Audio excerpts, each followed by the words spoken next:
the way you get relationship with Jesus is very similar to relationship with a human being. You spend time together, you get to know each other, you let the other person influence you, right? So you spend time with somebody, you start taking on their characteristics. That type of thing, it's a relationship with him is like relationship with a person, except, he's the best person. He's the transcendent person. Welcome to the Living Wholehearted podcast, helping leaders live with integrity. So on August 11, 2011, Cameron's diving accident resulted in a spinal cord injury and immediate paralysis. Cameron couldn't move his body, but Cameron called out to the Lord to rescue him from the waters of the lake. And at the last moments, Cameron was pulled into the surface by his friend, Christina.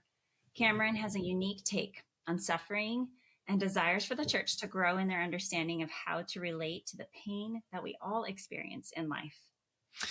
Well, Cameron Horton has a heart for helping churches with the topic of disability. He's experienced the good and the not so good when it comes to church tolerance, accessibility, messaging, etc., and is a resource for churches and other organizations as they desire to better understand how to minister to the disabled community.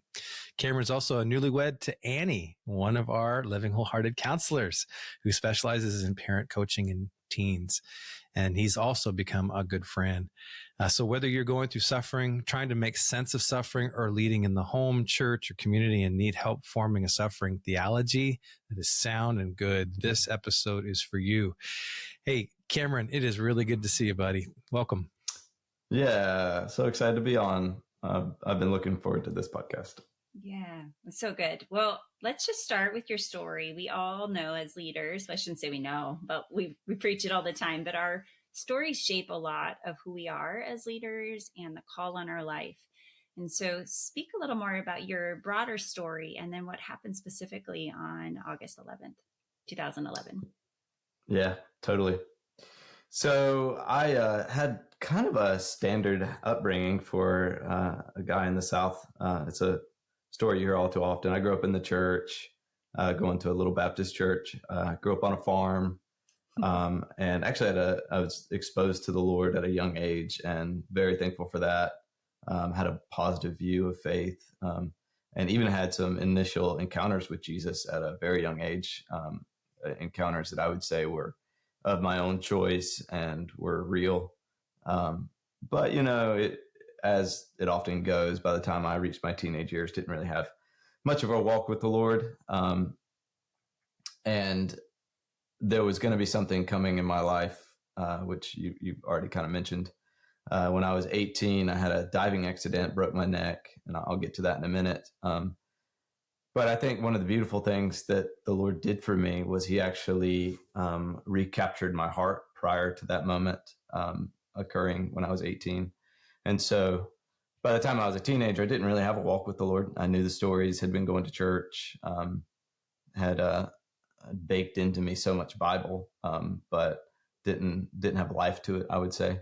And then I met this group of people that they'll forever be in my story. We're not close anymore, but the North family is their names. And they were just on fire for Jesus in ways that I'd probably seen before, but I'd never recognized. They had an alive faith. They believed in the power of prayer. They were always talking about the scriptures.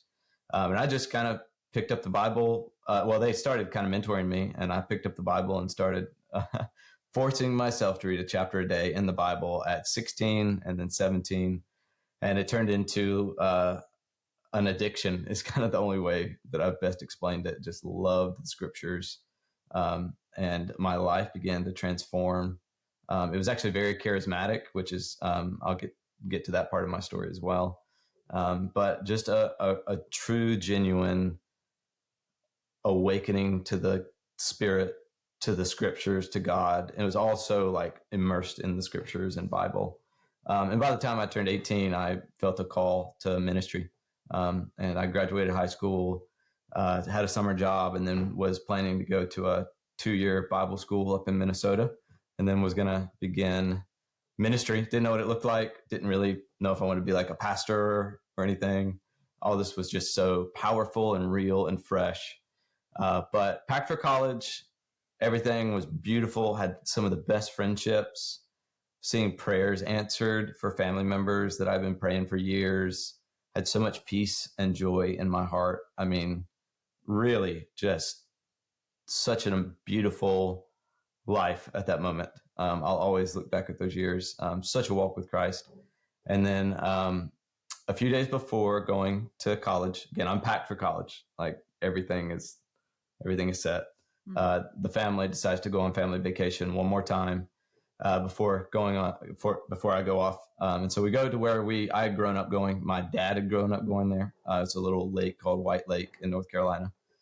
And family lake, the motel hadn't been updated in 50 years, that kind of place.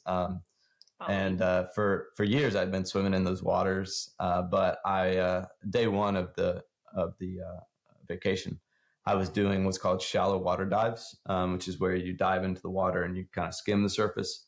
And you really shouldn't do a dive in shallow water, period. But if you are, that's kind of how you do it. My lifeguard friend was telling me, Cameron, you should stop diving. But I wasn't listening. And on day 2 of this family vacation, I ran down the dock as fast as I could. They have longer docks there. So I was running full speed, got to the end, jumped in the water, spread my arms and hit the water and went straight to the bottom very quick. I guess trigger warning, my head hit the bottom. My head went down, shoulders came up, and my spine just shattered. And I had a immediate what's called spinal cord injury, and was immediately completely paralyzed. I could kind of wiggle an arm, but that was about it. Just felt the shock go through my body, not very much pain, flood of emotions. I had to go through, okay, what's happening? Okay, I think I know what's going on.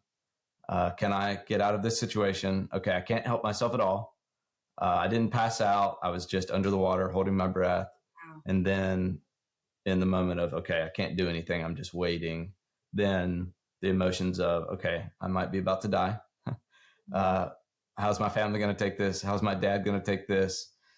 Then kind of in the swirl of all those emotions, the only way I can explain it is the Spirit of God came and met me under the water and led me to prayer as like this first reaction to the intensity of the moment. And as soon as I began to pray, I felt it in my body. A peace came over me that I still talk about to this day. Just started praying. And the details of the story, I don't want to spend too much time here, but essentially about a minute in, I was given miraculously more air. I was at the very end and just like breath came, like this half breath just to keep me a little bit longer, that I felt was a miracle for sure.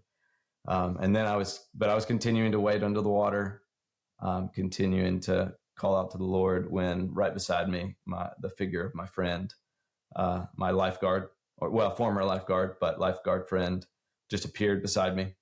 She didn't know where I was, but she just appeared there, pulled me up, supported my head, and began pulling me back to shore. We were about 25 yards from the shore because the docks were longer. And it was like the Spirit of God met really both of us again. And the scriptures that I had been meditating on and putting in my heart in the year leading up to that moment of this profound spiritual awakening season that I had, suddenly these scriptures are just coming to my heart to speak out. And so the scriptures just start rolling out. And she was a very spirit-filled person as well. And so we just like called to the Lord all the way back. She got me as close to the shore as she could. And my family came around and prayers began. And essentially I just say in that moment, we called out to God and he came near and then he didn't leave. He just stayed near. And we continued to rely on him and call out to him. The details of the story, there's more, but essentially that day of story kind of went not viral, but it spread kind of quick. It was 2011. I guess a 2011 version of viral happened. And we were hearing stories from other countries by day 2 of people hearing that story and giving their life to Jesus. So just so much of God coming and using what we were going through for his glory and the good of others. It was like it didn't take away the intensity of the moment, but it was almost like it just overwhelmed it. It overwhelmed the pressure intense moment. Now there were tears and there were difficulties and there were x-rays and there was doctors giving us news that was heartbreaking, but it was like overwhelmed by the presence of God, the Spirit of God, and what God was doing in that moment. I went to Atlanta, Georgia after that to do therapy for 4 months. Slowly regained some function of my arms. My hands are still mostly disabled, but I have most of the use of my arms. And after 4 months in Atlanta of learning to live life again from a wheelchair, I came home and people started asking me to share my story. And we've been doing that ever since. I've started a nonprofit, and it's been a wild ride with the Lord for 13 years now of sharing his goodness. And there's 100 things I've learned along the way, but that's the kind of initial input to how I've gotten started. And just to say, like, I felt the call to ministry, and I did not think it would look this way, but it did.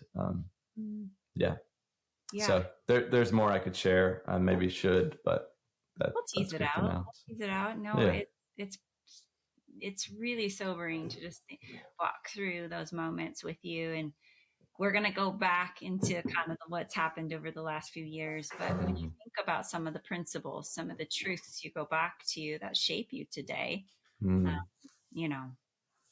over 10 years, I don't know, I think we're going on 15 years now. Is that true? Am I doing the math right? So it's 13 years this past August. Okay, so I guess this coming August will be 14 years. Yep. Yeah. So thinking about how is that shaping you today and how you do ministry? Maybe some of those key principles, and then we'll go back through some of the story. Yeah, totally. The first kind of most prominent one that I would want to say, and it seems so cliche, but intimacy with Jesus. Truly, as a person who has suffered, I cannot and have not been able to do this life of difficulty and suffering, and it's not all suffering, but there's a lot of it. There was a lot of suffering in the beginning. I couldn't have done that without a close relationship with Jesus. I mean, I don't know. Had the Lord not grabbed my heart when he did in those teenage years, I don't know what the old Cameron would have done with this situation. I mean, I used to think it would have been a catastrophic moment for me. And I don't know what I would have done. So intimacy with Jesus is the main one. I have had seasons where I've wrestled with unbelief, not really around the injury, but in the years later. And the one thing so I had someone say to me who was also wrestling with unbelief, they were like, I feel like I could just live a normal day without praying and it just be the same type of day. And I'm like, I can't. I may be wrestling with unbelief right now, but I legitimately, when I don't have intimacy with Jesus for a number of days, I can't do this, any of it. My heart just hardens and darkness sets in. So I think in the beginning, I just so wanted to inspire intimacy with him. And all that means is a closer relationship with him. And the way you get relationship with Jesus is very similar to relationship with a human being. You spend time together, you get to know each other, you let the other person influence you, right? So you spend time with somebody, you start taking on their characteristics. That type of thing, it's a relationship with him is like relationship with a person, except, he's the best person. He's the transcendent person, of course. But intimacy with Jesus would certainly be one. I think also, the scriptures carried me. I am a Christian follower of Jesus, Bible guy. And the scriptures really, they are the thing that shook me to the core when I was 16 and 17 and radically transformed my life. And that has been the anchor point for me ever since then. So really when I'm trying to introduce, like, I don't want to say it that way, but the thing that I am so on about, and like, if someone were to invite me to come and preach from the Bible, I would be the most excited because it's real, it's alive, it's powerful. And I think when we give our hearts to it and time to it, that the scriptures are so powerful. And maybe the one more I'll mention, the topic of suffering is so often misunderstood. And I think we'll talk about that in a minute, but suffering is so misunderstood and we're so afraid of it. Mm-hmm. We're so afraid of suffering, and everything in the ethos of our culture right now and the ethos of the church says we got to try and mitigate suffering as much as possible. And a lot of good has come from efforts like that. And suffering is awful. But I just think if we can actually find the meaning and the purpose in suffering and see, God, where are you at in this thing? Suffering. Sorry, Siri's talking to me. Hang on one second. Okay. Suffering is going to happen, period. And I think it's a discipleship issue that we actually talk about that and say, okay, what's going on? What's not going on? And God, how do I find you in the midst of this? So that's just a few of the things that I think my life has circled around since this injury. There's more, but. Yeah, Cameron, just loving this already, and then knowing that a lot of folks are as well. You know, you talk about how it's the intimacy with Jesus is like building a relationship with a person. You've been doing that here recently with your lovely bride Annie, and that's right. And you know, you guys, maybe you can just speak to that. I mean, I think you were in some ways smiling a little bit about talking to and being influenced by, and talk a little bit about what it's been like to join together with her. And she's entering into, she has her own story, but she's entering into your story as well. You guys are a team and a unit. What's that been like, you know? And two are better than one. They have a good return for their work, I hear. Yeah. Yeah. First of all, I love being married. And I'm not just saying that because, you know, I'm talking to her mentors. I really have loved being married. She's a wonderful woman. And just doing the same hobbies together and having somebody to go out to eat with after church when none of your friends are available. Just little stuff like that is so beautiful. You know, Annie and I, and she would be okay with me saying this, Annie and I both came in to this relationship with difficulties in our story, pain points in our story. And I think if you're going into any type of relationship with someone and that's the center, I don't think that's healthy. If that's the only thing, yeah, you guys could probably talk more about that. But if that's the center thing, that's probably not healthy. However, when that is one of the things that you're bringing together into a story, it can be powerful. You know, she has her story of hurt and being, I won't go into her details, of hurt and lack of justice in certain situations. And then I have this story of disability and pain and a whole range of it. And what's been very cool is bringing those two stories, the beautiful parts, the painful parts, the parts where like I thought life was about this one thing and everything was beautiful, and then suddenly reality comes crashing down on you in a moment. All of that swirl, bringing those two stories together has been really powerful. So we actually, I knew this would happen, but we actually got asked to speak to a youth group on the topic of suffering, or grief rather, on the topic of grief a few weeks ago. And I was so pumped to do it because I was like, she's a clinician. She's like, knows all the clinical side. And I was so excited to see what she would bring up. And it was this incredible experience of partnering together to bring the beauty of the word to the kids. So I did like Bible and theology at the beginning. And then she took the second half and just went through like the stages of grief and how to rightly respond to each stage. And it just went so good. And the kids afterwards had breakout groups and apparently had like some of the best discussion that they had ever had. So yeah, I think just bringing the weaving together of two stories, where both story hasn't been this rainbows and sunshine. It's just been this powerful experience. And But then also seeing how kind of in the more mundane parts of life, how we get to help each other.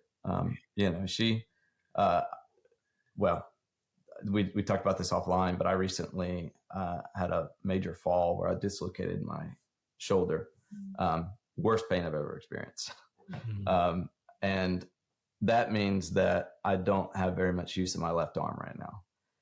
So I live in a manual wheelchair, and as in I'm paralyzed from the chest down. I rely totally on my arms, and I've gotten used to that. There's people who don't have use of their arms, and that's, they get used to that. But I've been used to use of my arms. And so my whole life is set up around that. And then suddenly I take away use of one of my arms almost completely.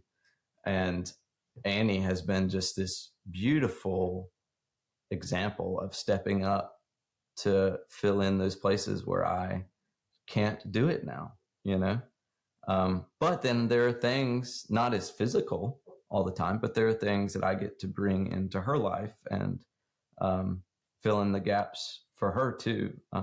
So in the mundanity of life, dependence and interdependence just becomes this beautiful reciprocity between us, and it just gets even highlighted more because of the disability and then the difficulties in the story.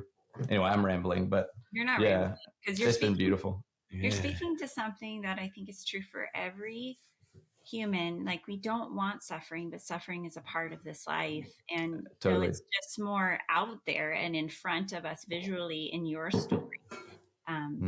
Sometimes people, maybe more like in Annie's story, it's not maybe out there. People might not know it, but we are all holding something along the way that is producing this need to have both God and others help us.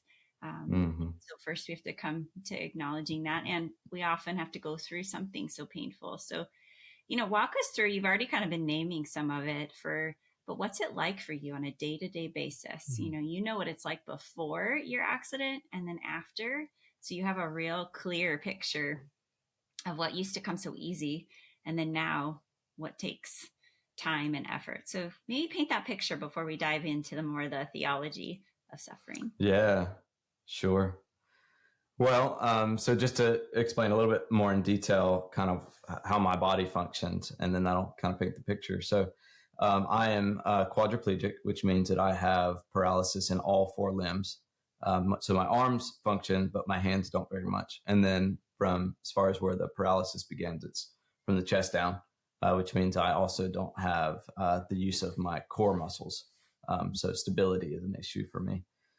So, when you're paralyzed, pretty much everything about your body from the paralysis down, it either functions differently, or you just have to do things differently, or it just takes much longer. So, from the waking moments, most listeners are probably just used to, they wake up and maybe the thing that keeps them in bed the longest is they're just groggy and they're like, oh, I just don't want to get up. For me, like, it's kind of this whole process of, I can't just jump out of bed, so I have to sit up. I wear a back brace all the time. So I have to prop myself up on my elbows, get my back brace on. And then I have to shimmy myself over to the edge of the bed, pull my legs over off the bed, and then do a transfer from the bed to the chair. And that whole process, so just to kind of frame it, let's say you have a coffee meeting at 9:00 and you're like, I want to sleep in as late as I can. The able-bodied person is probably going to be like, I'll set an alarm for 8:30, Well, I really need to probably set my alarm for at least 7:30 just to get up, get out of bed. I may or may not get coffee for that particular example, but just to get my teeth brushed, get my contacts in. Really every bit of the day just takes longer. I think that the time scale is probably the biggest thing. But then even down to things like using the bathroom, I'm being vulnerable here, but when you're paralyzed, that means your whole body is, and so things still work, but they work vastly different. I won't go into the details. So, even bathroom and shower day, I have that very regimented and scheduled because when you're paralyzed, you have to be on a rhythm and a cycle, and you're thinking about every single detail. Oh, did I eat enough fiber this week? Oh, did I drink enough water this week? Oh, did I do this right? Did I do this wrong? And the simplest mistake can throw off your entire rhythm and routine. So little things like that. What's been what I love with Annie is, especially with my shoulder, putting shoes on. I have to get out of bed. I could put them on in the bed, but it's easier to get out of bed and I pull up one leg over the other leg, and I have to kind of like get it on. And with Annie there, because of my shoulder, it's just been so much easier to have her. And so I'll just say, "Sweetie, would you mind putting my shoe on for me?" And she's like, "Okay." And my payment is I give her a kiss. So Yeah. Yeah, but just, so yeah, I mean, so many more details, but that's just yeah, a few but it things. paints the picture. And I imagine as you go somewhere like church, or when you're passionate about helping people understand the differences between able bodies and someone with a disability, to think more holistically about that. So as you anticipate going to church on Sunday, what kind of fears or anxieties or thoughts come up with your particular needs that brings compassion? Basically, I'm trying to help people with empathy and understanding for those with their struggles. Yeah, for sure. So maybe I'll frame this kind of big picture, because I also want this to kind of be an intro for those who maybe haven't had the talk of disability in the church and stuff like that. The word, I'll throw out a couple words.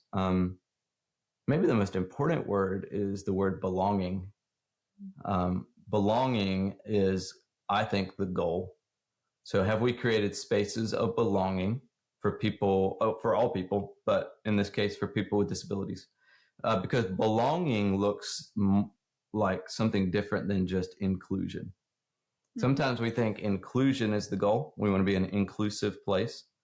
I think that's a good step in the right direction, but inclusion keeps it with an us and them. So us, the normal, typical able-bodied church with our able-bodied leaders, are including them, the disabled. And belonging breaks that down, and it says, actually, you are just as much a part of this family as I am. And what I'm doing is I'm merely making space I'm making the table accessible so that the entire family, all of us, can get to the table. So if we can begin by reframing our ideas of actually what we're aiming for, I think that's a good starting point. The next word is the word access, which I've already kind of used. Access, we think often in purely like physical terms, like is the bathroom accessible, or is the parking lot accessible? And that's true, but access actually in the disability justice world gets expanded out to a much larger definition, where you can bar access through stigmas, through assumptions.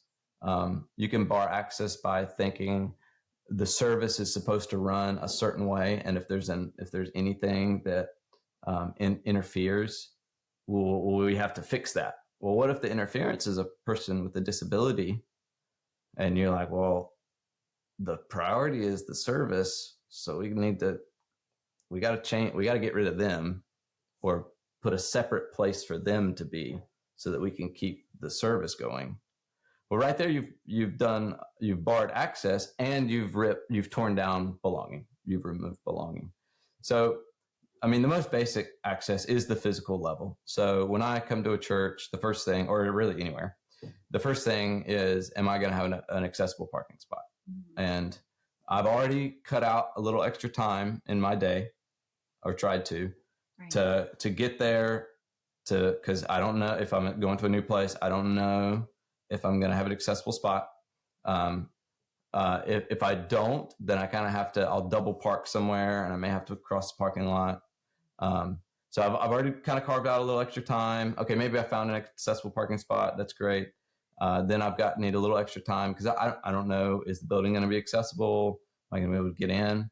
Most new buildings are, thankfully. But then the next level is there going to be an accessible bathroom?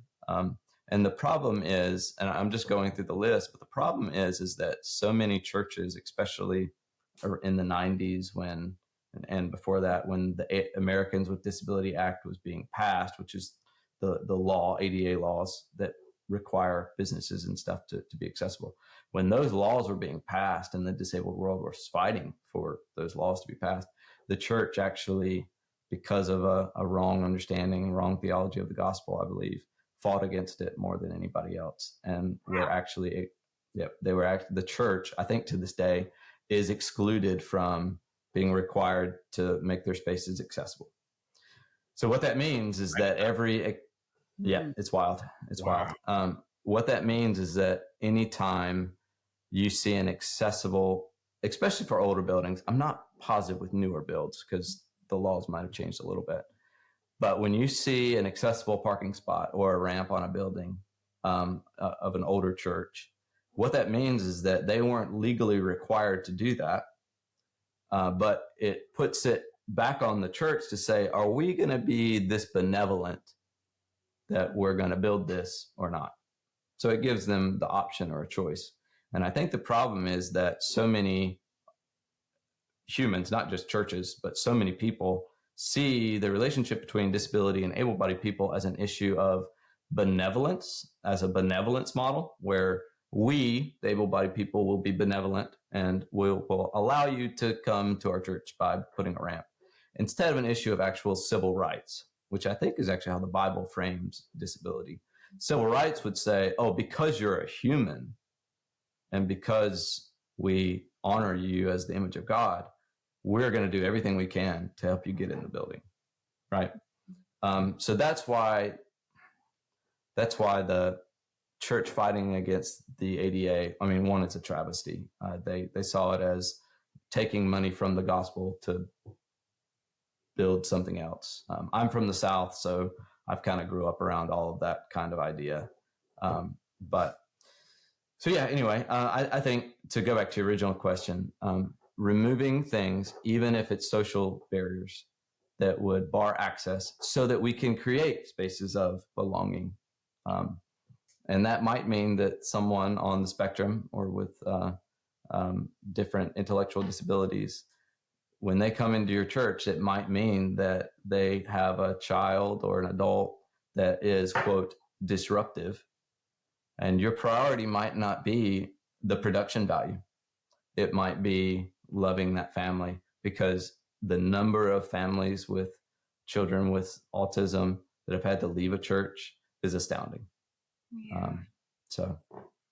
Yeah, I think we're getting better. But before we move on, I just clarify, what do you think that theology is? I know you're from the South, so it's more part of culture, but I think for the broader church, or maybe people newer to church in general, like, what would be the theology that would be wrapped around not making room for someone at the table who isn't as able to? Yeah, an unhealthy is it a lack of just understanding, or is it really a theology that was running interference at the time? Yeah, I'm not the expert at this, but I'll mention a few that I think. One, in the South, again, not so much today, maybe still in some places, but the idea that preaching the gospel and getting souls saved as the end goal, like that's the most important thing.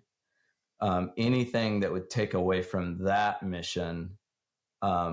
So like, how would the devil work then? Well, he would send all of these distractions and social justice things to steal money away from, right? It gets very political very quick.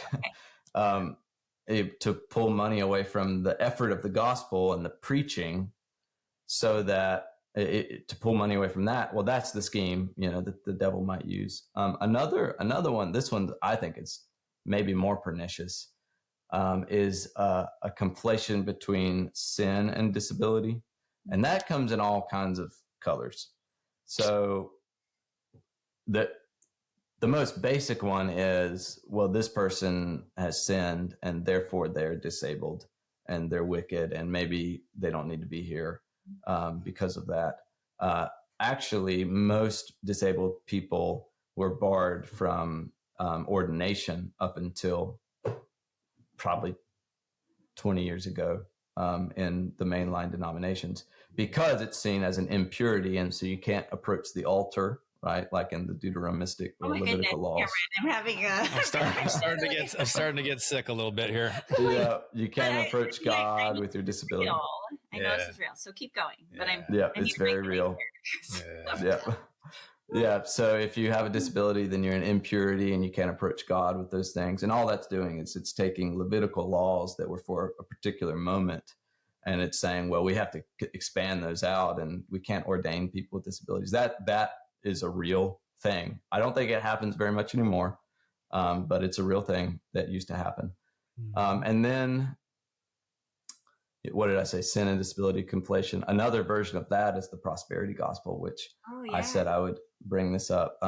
When I had my spiritual awakening at 16 and 17, which was real and beautiful, it was also in the context of the healing, prosperity gospel, word of faith swirl of things.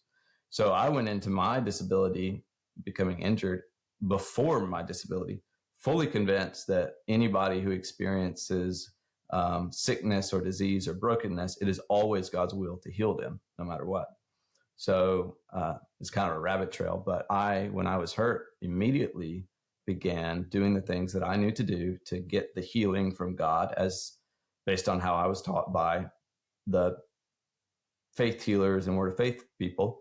And so that one, thankfully, I've come out of that over the years. But that one also can be part of kind of this swirl of, why are we not prioritizing people with disabilities?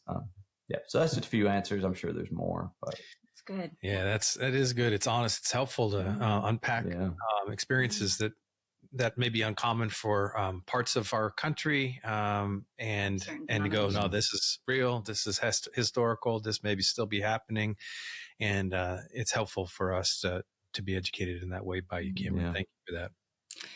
Yeah, I was just going to ask you. You speak to the person that's out there that in their own stories right now today, they are experiencing some level of what they would consider suffering. And obviously there's different degrees of all this, but they're saying, God, why me? Why this? Yeah. That's a common place of pain that we can all go to in some respects, but you have legit street credibility here, man, to speak to this. What do you think God wants us to understand, to experience, to glean from, to settle in that whole process, right? Because it's not just a trite answer. There's wisdom that you have here to share with the person that's feeling that way. Yeah. Actually, I wrote a paragraph down that I'd kind of like to just read, if that's okay. Yeah, do it. Because I just feel like sometimes I could not answer this as well. So I'd just like to read this. Yeah. In response to that question, especially the why me or why this, I just want to, maybe before I read, I want to say I want to come at this with a lot of compassion and grace, because suffering and difficulty, it is very hard. There is suffering happening out there that should not be cliched away. We shouldn't skip the process of grieving to get to Annie talked to me about one of the processes is meaning making. And oftentimes we just jump to trying to make meaning of what's going on, and we miss the whole grieving process. Like you are allowed to mourn. Yes. You are allowed to mourn. But in light of that, I'd love to just read this paragraph. I will say I've been through some of the hardest. I really have. And there are actually no answers, I believe, to the question, why me or why this? That question can so often come up, and I truly believe there's not an answer to it, at least not immediately. That answer actually could come years later. Because years later, you've gotten to live the life and seen all of the paths that your story and your hardship carried you down, all the beautiful parts, all the perspective changes, all the people that you got to help. So right in the acute phase of the why me, You are welcome to ask that question. And maybe that you need to. I've found that in the immediate, there's often not an answer to that. Instead, what about in the moment? I've found that the only answer to the moment is to identify with something much larger. The problem of pain, or the problem of why is there suffering in the world, the problem of pain has to be answered by everyone and everything. The atheist has to answer the question, why is there pain? Why is there suffering? The Buddhist, the Jew, and the Gentile alike. But I think that there's actually an answer that transcends them all, and it's the cross. The moment when God himself stepped down into the human experience and suffered with us. The answer that I found is that to identify with Jesus and fellowship with him in the suffering is the answer to why. It is the comfort through the storm. It's the glimmer of light in the darkest place. The darkness of pain sometimes feels like it separates us from God, but in fact, in a deep, profound, mysterious way, even when it doesn't feel like it, Jesus is there to reach down and enter into the pain and darkness with us. A verse I love on this is in Philippians 3:10. Paul says, "My goal is to know him," speaking of Jesus, "and the power of his resurrection and the fellowship of his sufferings, becoming conformed to his death." There is this mysterious fellowship and fellowship with Jesus that occurs when you say, I actually am experiencing the cross as well. It's like I get to suffer with my King. And I just think about, there's this theological word called eschatology, and it just means last things, what happens in the end, right? And I just think about getting to the end of it all. And you're walking beside Jesus on the shores of Galilee or wherever, again, in resurrected bodies on a restored earth, and to walk alongside him and to have not suffered, to have not experienced the cross.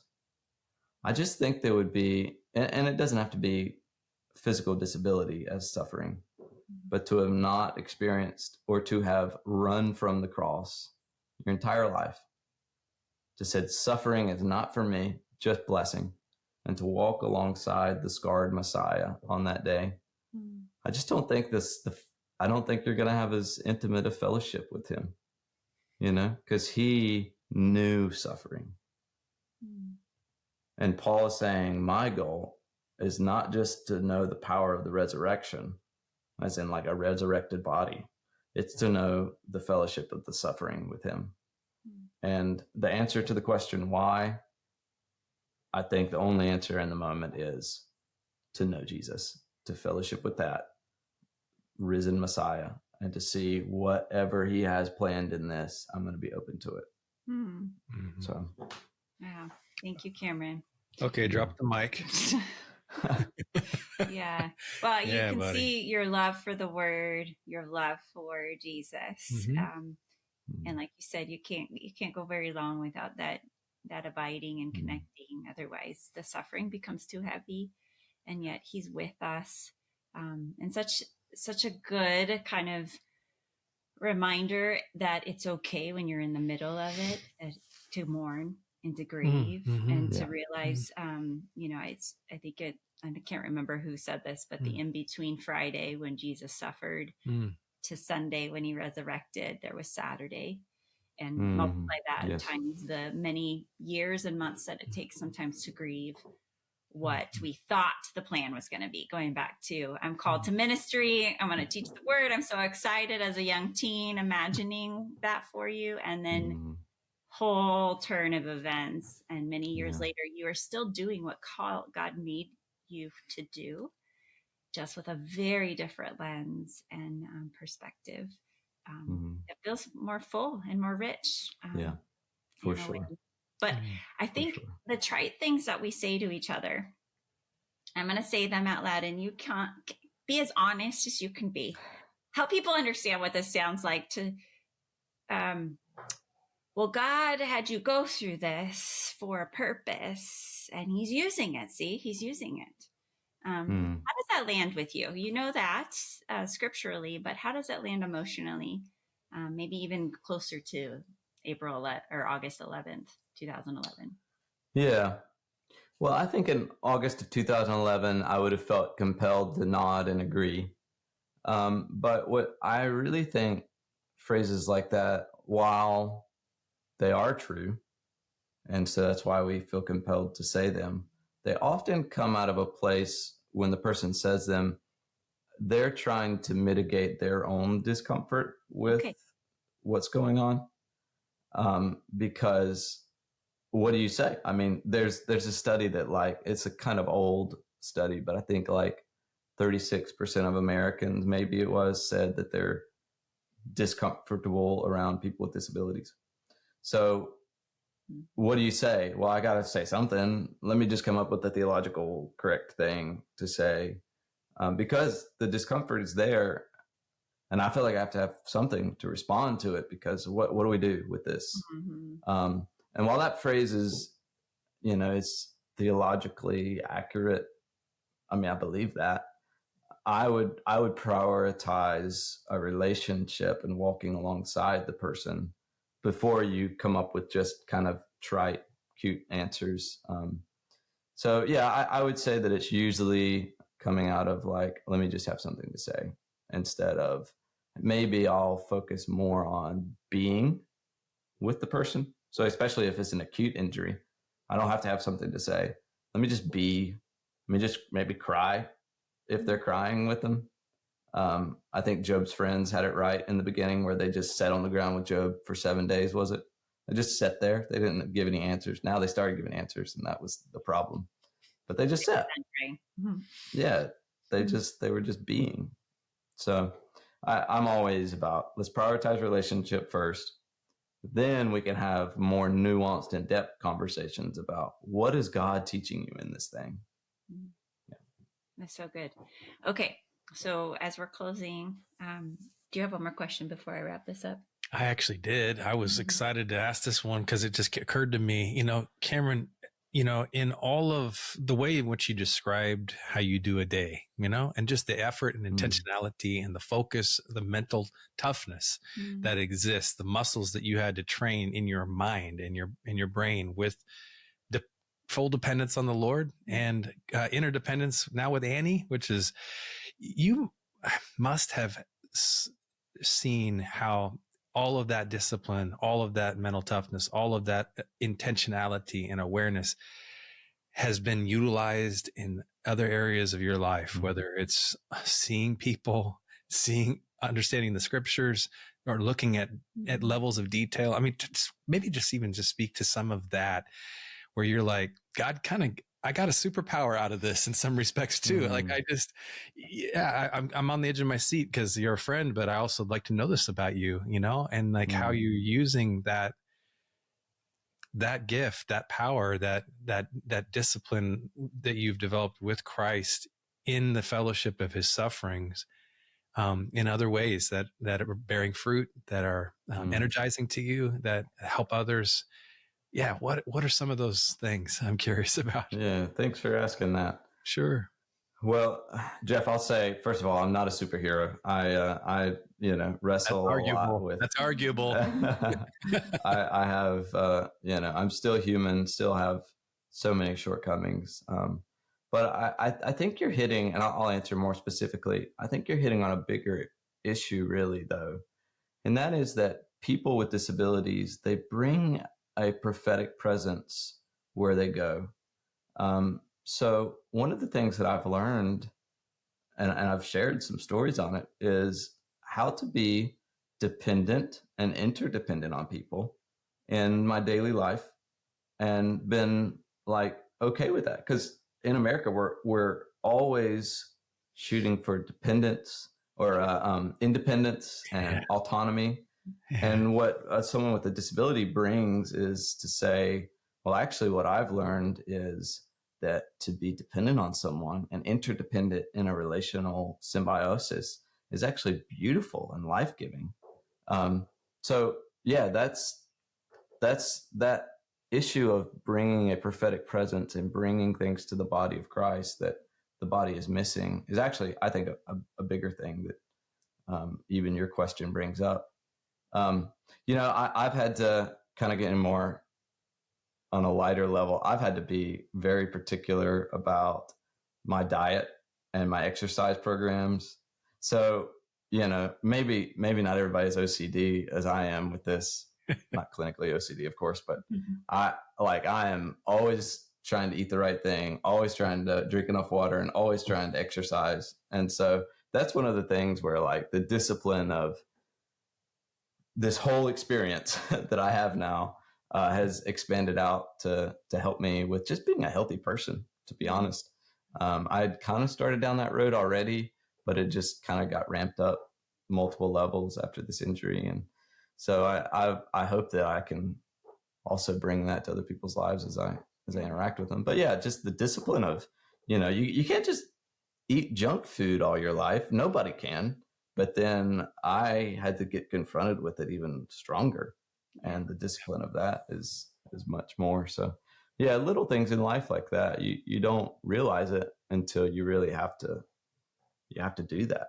You have to be more particular. So I hope I answered your question. Oh yeah, that was so good. And particularly the prophetic nature of how you basically say we, as a community, we can, this is a big part of the belonging in the body of Christ is that we embody what Jesus, I think, wants his church to understand. We embody this healthy dependence on him and healthy interdependence on one another. And that particularly in the West, and the fierce independence. I mean, we're here in Oregon, and out the go West mentality is so fiercely independent. You embody this aspect of God that we need, and we need to see and understand better. And it can be the prophetic voice, but also the teachers and in the belonging space. Such a beautiful word. Thanks, Cameron. Okay, I'm going to put us all on the spot. The last landing the plane, all three of us. From this conversation, what do we sense has been kind of the nugget for us? Jeff and I will go first, and then we'll land with you, Cameron, to wrap it up. But for me, I think I'm being reminded of how, I'm going to tear up, how we think of certain things in our story or in our abilities as limits or as something to be fixed, rather than you're kind of calling your own story and reminding us in theology of suffering is, Lord, how would I partner with you to use this? I'm thinking about Gladwell, Malcolm Gladwell. Yeah, thank you. I think. Yeah. Malcolm Gladwell. There we go. He writes a lot of great books, but one of them was Outlier. And I think he really speaks to the statistics of those that maybe are blind. They develop their other senses in extraordinary ways. Someone with dyslexia learns how to, read with kind of different kind of approaches, that what we see as a disability or a disadvantage is actually maybe part of the equation of what God's growing in us, and also another voice at the table, a different perspective. So I don't know if I said that clearly in what is going on in my heart and mind, but I'm being reminded of that in my own story and as I sit with so many, Cameron. So thank you for that. Yeah, for me, I'm thinking about what you said about the difference between inclusion and a deeper, more meaningful word, belonging. And it reminded me of being a kids pastor and how I felt even when I was a little guy. My faith community made me feel like I belonged, and that stuck with me. And that's what I was trying to help other kids feel when they would show up. And that word is for all of us as humans, as image bearers, and that is what God does in us. And so, how are we in our physical spaces, especially in faith families, making it a space where people feel like they can belong, and that there is access, and we are tuning to meet those needs, so people feel like they belong. and that there isn't any separation in that. So I just appreciated that reminder, those word choices that you used, Cameron. And belonging is a wonderful word. Everybody in this whole world, as image bearers, wants to belong, and that's a powerful thing when we do that well. All right, the floor is yours, Cameron. Yeah. So I was reminded of actually a phrase that I developed to help me as I was first entering the disability conversation, because I avoided it for years, which is another part of the story. But it was awkward for me at first. And so I tried to name the awkwardness. And I used this phrase to help me. And I thought maybe this would be helpful for other people. We have to move, here's the phrase, we have to move the conversation about disability away from being one of an issue of a medical malady, so a medical issue. Now we need to move the disability conversation to being one of an issue of diversity. And what does that mean? Well, when we bring it into the sphere of diversity, then we're asking, okay, what are we lacking if this person is not present? Because the body of Christ, we think about 1 Corinthians 12, Paul is talking about this part of the body needs this part of the body, needs this part of the body. And if you're cut off one part of your body, trust me, I know there's a lot of complications that come with that. So if we're trying to create the body of Christ as Christ would want it, diversity is important. That word gets so politicized. I hate that because it's such a helpful word, because it confronts us with asking the question, if this person's not here, what is the body lacking? And when people with disabilities are not included or not made to belong, and they're not able to enter your church, they're barred from access, then your body, actually your church, whatever, is deficient in some regard. So I just want to say that it is an imperative as a body of Christ that you create spaces of belonging where the diverse body can enter in, and you can begin to say, what have I now gaining? And it's going to be this journey of what am I now gaining that I have people with disabilities or different body types here in the body of Christ. So that's beautiful. Okay, so tell people where they can learn more about your ministry and stay connected to you. Sure. So I'm a bit of a digital monk, so I don't have a ton out there, but I have a website, CameronHornerMinistries.org, and Cameron Horner Ministries is kind of the tag for most things. So you can find that on Instagram and Facebook. And he's kind of taken over my Instagram now, so maybe that'd be a good place to go follow. But yeah, I have, so my story is told a little bit better in a short video on my website, CameronHornerMinistry.org. And you can book me or Annie to speak on that website. So. And Annie is Annie at livingwholehearted.com. If you want. Yeah, that's right. She is an amazing counselor. Yes, she is. And she's a stellar speaker too, by the way. Yes. Stellar speaker. Yeah. We're actually co-speaking here soon together, her and I. So I'm excited to see that side of her gift. Well, thank you so much, Cameron. Thanks, Cameron. And if you want to invite Cameron into the conversation in your community, he is very accessible and willing to join you and to better understand how this conversation can be brought into your community. I love it. Youth groups, front and center in at church, even in your staffs. So great resource to be connected with. And then if you just need more, check out livingwholehearted.com. We're here for you to walk alongside you and to continue growing in your own story and understanding how it shaped who you are today and the call in your life. So it's been such a gift to be with you. I hope you continue to share this podcast with others. Leave a review. We want as many to know, again, about these community, these people we're talking with, their stories, and to continue growing and to the leaders that we would want to follow. Well, did you know that we're not just podcasters? One of the best ways to connect with Tara and I and our whole team at Living Wholehearted is our website, livingwholehearted.com. There you're going to find the books that we've written, our e-courses, executive coaching, organizational development, and professional counseling services. And then one of our favorite things that we're up to these days, our Wholehearted Leadership Cohorts, where we take groups of leaders for 1 to 2 year journeys together. It's amazing. While you're there, for fresh content, make sure that you sign up for our e-newsletter. That's where we're putting out stuff every month that you want to keep close with. So visit livingwholehearted.com. You can also join us on socials at living_wholehearted on Instagram, and we are Living Wholehearted on Facebook. You can also follow me at Tara Matson on Instagram. We love to engage with you personally there, so make sure you reach out. Leave us a review if you're enjoying this podcast. Hey, thank you for caring about being the kind of person and leader that lives with integrity.